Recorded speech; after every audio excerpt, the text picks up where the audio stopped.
Today I'm going to do a review of the Steadicam Merlin, which is this piece of equipment right here. Now, Steadicam is a brand name.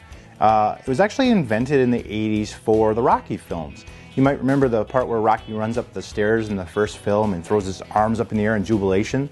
That was the first use of a Steadicam. It was invented by a man named Garrett Brown. And he's also gone on to invent a couple other things kind of under the Steadicam brand, like the Sky Cam that you see at football games over the field, as well as the Dive Cam and the Swim Cam from the Olympics. Now, this particular model sells for about $800, and I've rented this one from borrowlenses.com for about $70 for a week here to try it out before I take the plunge. Now, the purpose of a Steadicam obviously is to keep the camera steady as you move around so that you don't get any kind of camera shake or anything else. It's especially good for, motion shots when you're kind of tracking someone from, behind or in front trying to follow them through. This one, I've spent about 16 hours trying to get it balanced for this camera. So what I'm going to do in this video is kind of give you my general review of what I think of the Steadicam Merlin here, whether you should purchase it or not. And I'll also show you some of the test footage that I shot with and without this camera. So, are you ready to get started, Bogues? Great. Now, the Merlin itself comes with this nice little travel case with it. It's pretty rugged. And then inside of it, it's got foam padding, and you can see the different components kind of all stacked up together here. Here's the folded Steadicam Merlin, an instructional DVD. There's a tripod plate down here, and then your counterweights here. Underneath the DVD is actually the dovetail plate to mount this to the camera, as well as some miscellaneous locating screws and tripod screws and whatnot. Now, when you first get the Steadicam, it's actually locked into this position, which they call the travel position or travel mode. You actually have to just unfold it, let's see here, like this, to put it into regular position, and then it'll lock. You'll hear click. There you go. And now it's set to pretty much start adding your counterweights and adjusting the arc and mounting your camera to the dovetail plate up here. So by far, balancing the camera is the hardest part of setting up the Steadicam Merlin. It comes with a few different counterweights, which you can see there's one here and there's three here right now. It has this gimbal underneath here, which kind of essentially takes the weight or the movement out of the camera itself. This arc here, as you can see, this is adjustable to go bigger or smaller for the cameras.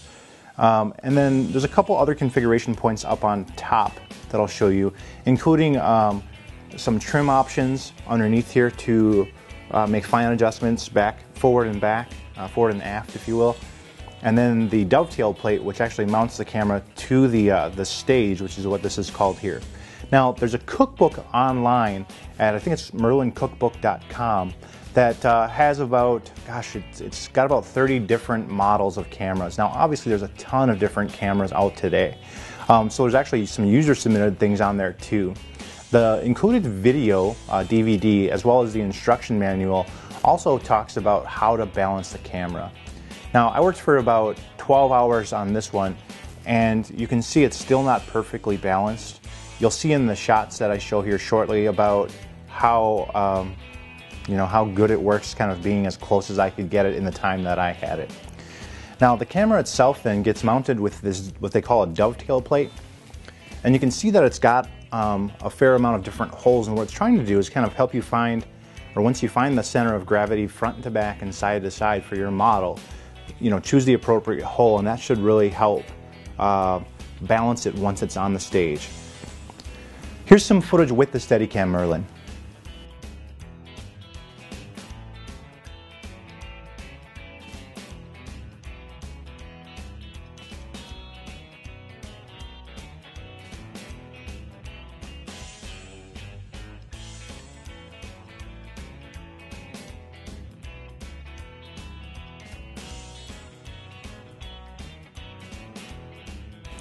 And here's some comparable footage with the same Canon camera without the Merlin.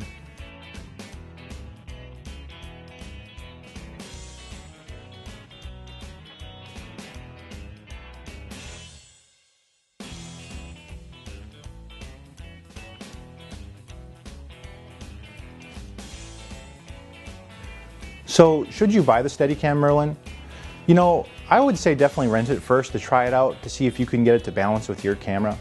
You know, if you can get it to balance perfectly, then I'd say go for it. It seems like a good product, you know, and you'll probably get a lot of use out of it once you get it balanced.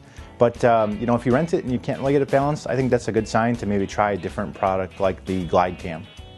Thanks for watching this review of the Steadicam Merlin. If you have ideas for future videos or reviews, please contact me at mnwebco.com or find me on Facebook or Twitter. And thanks again for watching.